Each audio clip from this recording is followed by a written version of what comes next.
Merida. How are you today? I'm doing well. How about yourself? I'm doing well. Thanks for coming in again. Thank you. Perfect. So today it's going to be pretty similar to the last few weeks. We're going to go ahead and set the agenda just so that you know what to expect for the rest of the session. I'm going to go ahead and check in on your mood, get an update from this week.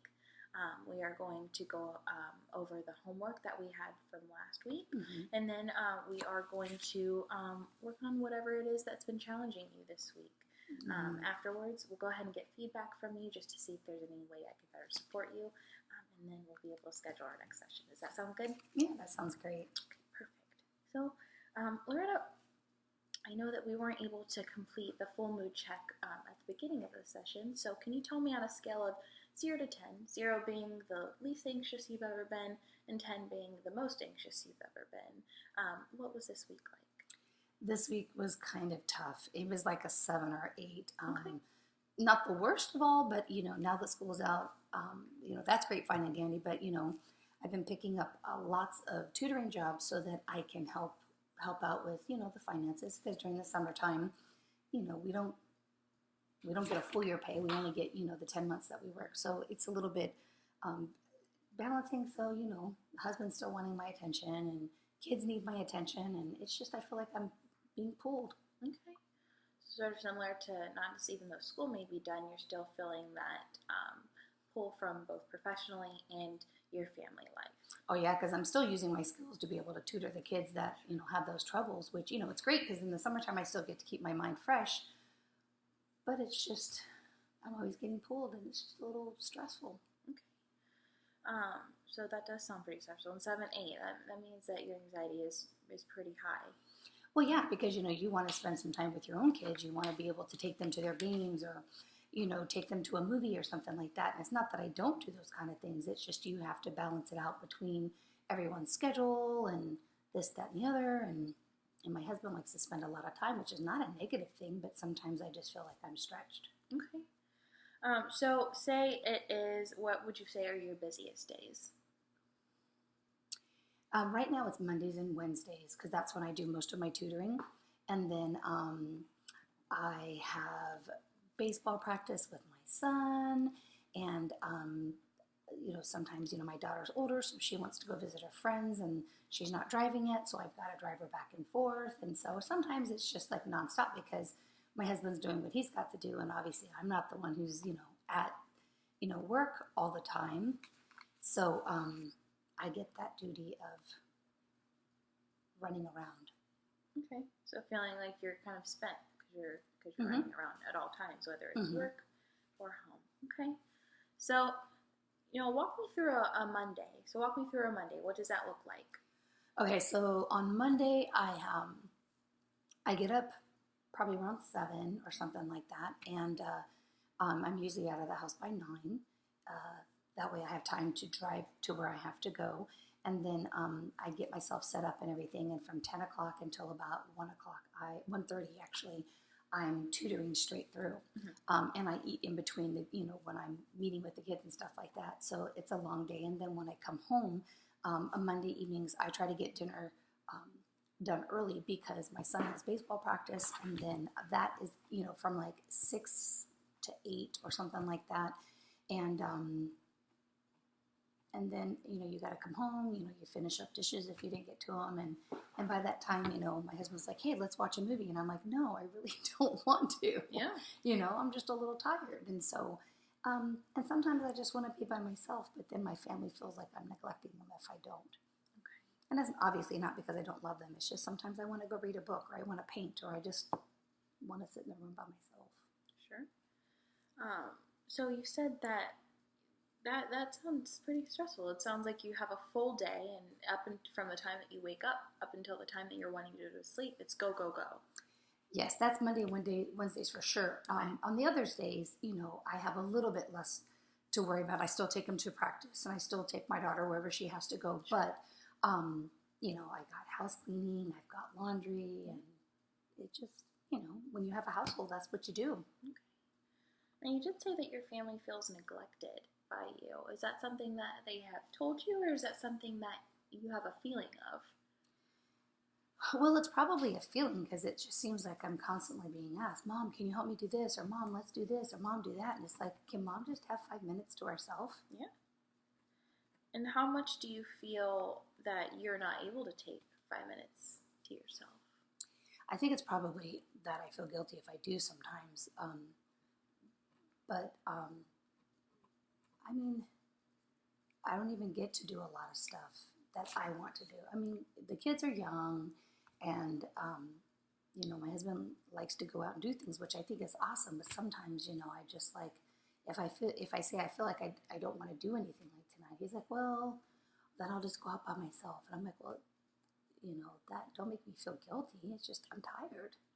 So emotionally, you say the main feeling is guilt. Are there any other feelings that you feel are like associated in those times? No, I wouldn't. I mean, sometimes I just feel guilty. I just think that's what it is. I'm tired. Okay. So let's say you feel guilty, and then a response that your body gives you is feeling kind of tired, just sort of worn out, like you could really just use a nap right now. Well, yeah. I mean, I'm the one that makes all the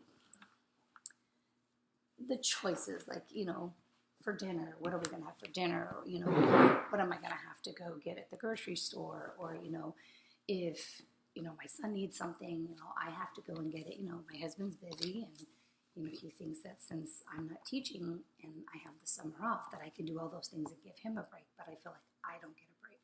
Okay. So no break. So no personal time. You feeling you could really use a break, but whenever you feel that you have the opportunity to take a break, you feel guilty because you feel like you're neglecting your family. Yeah, I think that's it. Okay. So whenever you're feeling these feelings of guilt, how intense, on a scale of 1 to 100, how intense would you say those feelings are? And 100 being the most? 100 being the most, yes.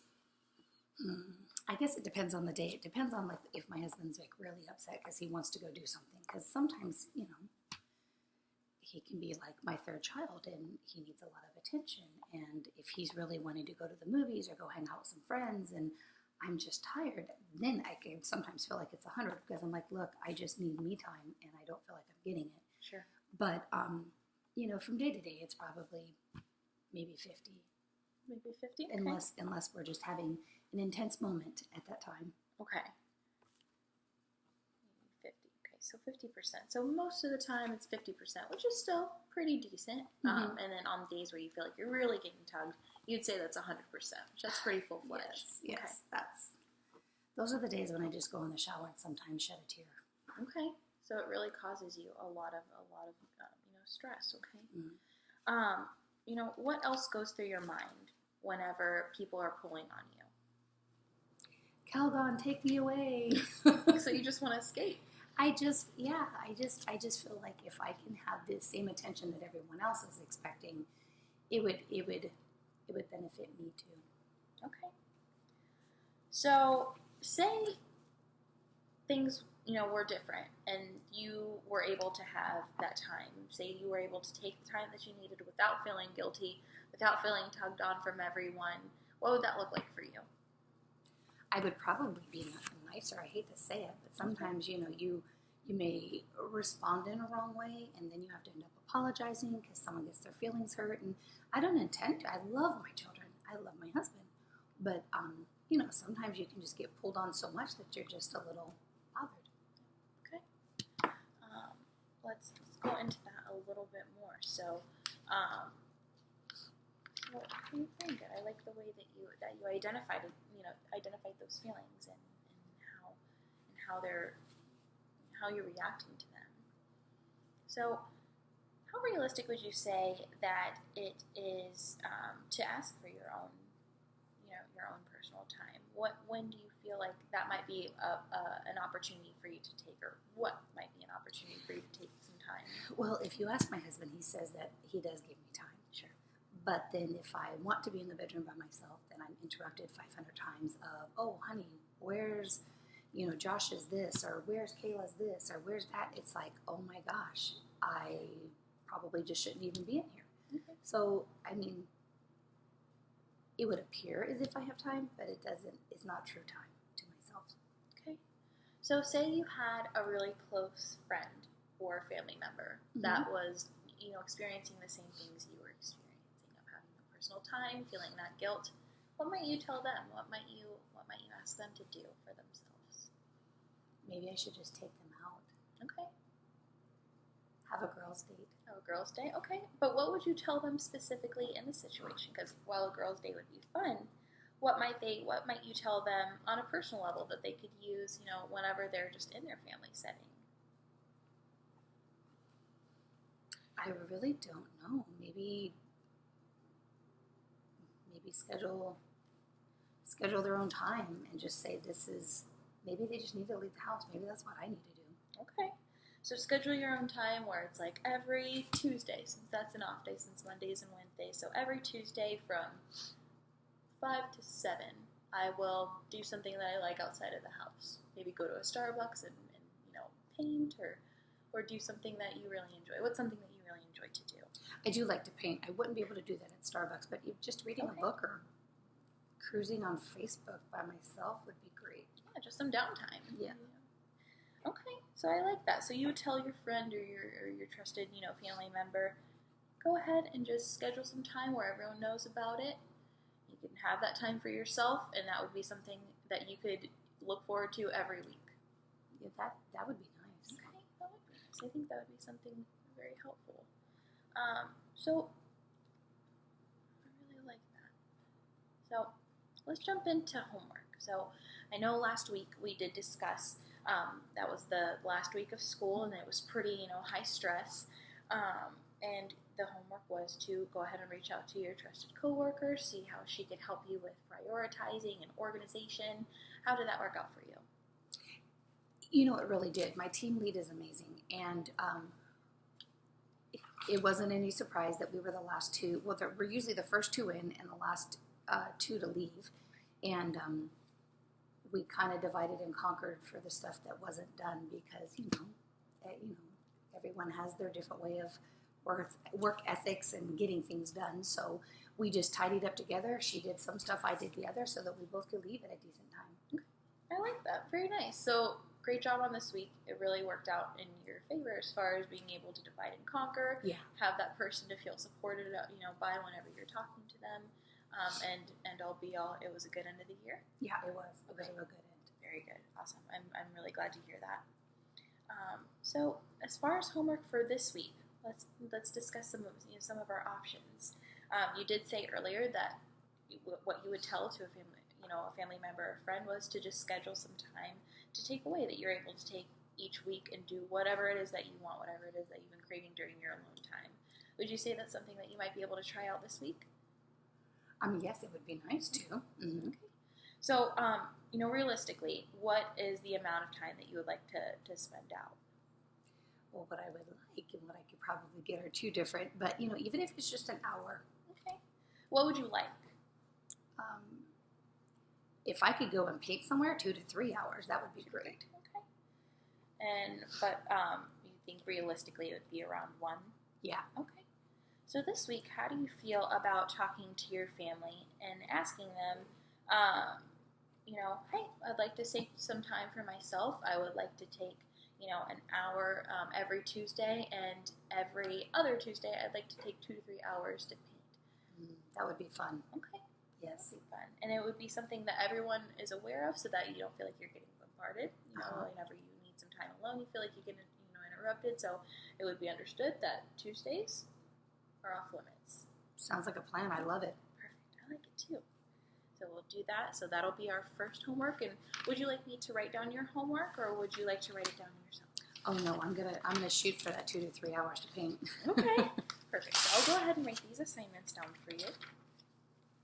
So the first assignment is going to be telling your family that you want 2 to 3 hours of alone time each Tuesday, so that they're able to. And the rule is that they're, the only time they can contact you is for emergencies. Okay? Emergencies only. Now, is that every other week or every week? So this is going to be, the 2 to 3 hours is going to be every other week, but every week is, it's going to be switching back from 1 hour to 2 to 3 hours. Okay?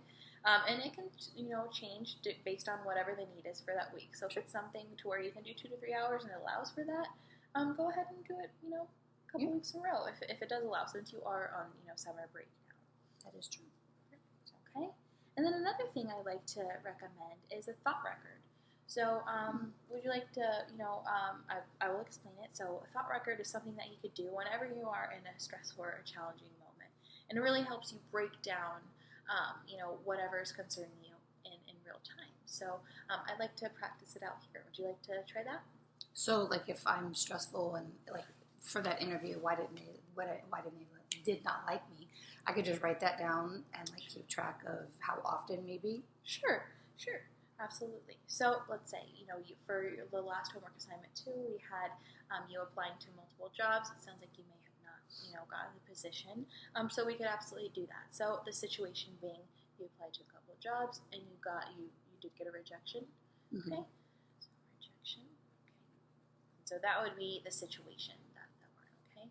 And so whenever you were in that moment, how did you feel? Give me give me your emotion, and then give me on a scale of 1 to 100, or a 0 to 100% of how much you felt that.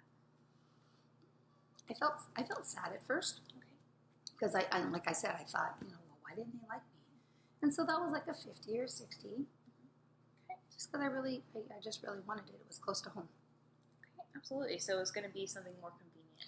Yeah, but I heard the principal's really good too, and that was important.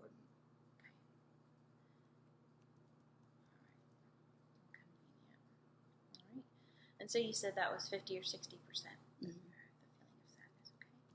And then you did mention sort of like an automatic thought of, why didn't they like me? Mm-hmm. Okay, so that would be what you were feeling in the moment. Now, what is some evidence that supports, them not liking you? What is that? Oh, on this particular one, it was the second time I interviewed for a position. I did one last year and then one this year, and I was runner-up, but I didn't get it. So. Okay.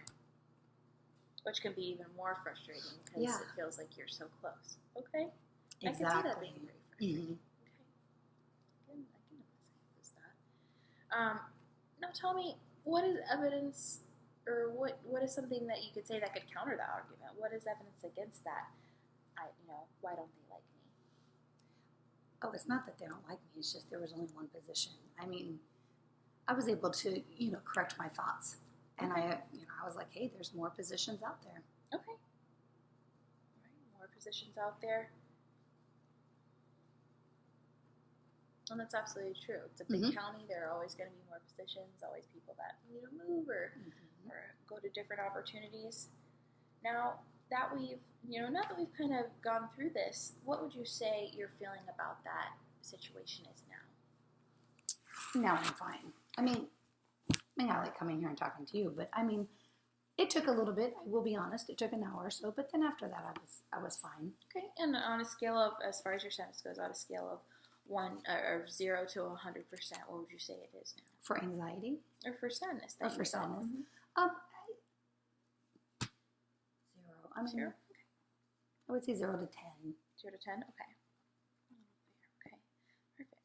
So, do you see how we sort of noted the situation and kind of just went down from there, seeing, how we were feeling, kind of checking in to see how we were really feeling, how we were feeling it in our body, how it might have made us tense, going through what our initial thought was. So what was that really that was bothering us? Kind of narrowing that down, checking out what may support it, if there is anything, checking out what may, what may be, a counter argument to that, thought that might be negative and, not necessarily realistic. And then just seeing how you're feeling afterwards, to really check in how you're feeling that entire time, because sometimes situations aren't necessarily good or bad. Sometimes they're just the way they are. We can really sort of identify what we need and how we can move forward and go from there. Going from there. Okay. Do you think that that's something that you could do this week whenever you notice yourself going through something challenging? Yeah, I could try it. Okay. So this week we have the homework task of setting aside that time on Tuesdays for ourselves, and then going ahead and filling out a thought record. All right. And you're feeling like these are going to be feasible during this week? It's not going to be anything too challenging? Okay, perfect. All right. So, very good. So, now that we've gone over the thought record, and those 2 assignments, I wanted to get some feedback from you. Can you, in a few sentences, summarize what we talked about today? We were just talking about like checking in with your emotions to find out how you feel. And I mean, what I heard was basically you're worth the time that you're wanting. You just got to make the time. Sure. And I like the thought record. I like how you explained it. It was really helpful. And I think that's a good tool to be able to use. But I mean, yeah, just put things into perspective, really. Mm-hmm. It absolutely does. It absolutely does. It breaks it down. Well, perfect. I'm glad that you are feeling positively about this week and the homework assignments. I really look forward to meeting you next week. As far as next week's go, I know your schedule's a little bit changed. So Monday and Wednesdays are the tutoring days. What days next week look best for? I could do Monday afternoons. Okay. I can do Monday like around 3. Okay. So Monday around 3. That works best for you this upcoming week? Yeah, I can just take the day, get everything done, and then be done. Okay, perfect. All right, Lida. Well, do you have any questions for me? No, I'm fine. Thank you. Well, it was so good to see you this week. I'll see you next Monday at 3. And I hope that you have a great week. I appreciate your help. Thank you. Thank you.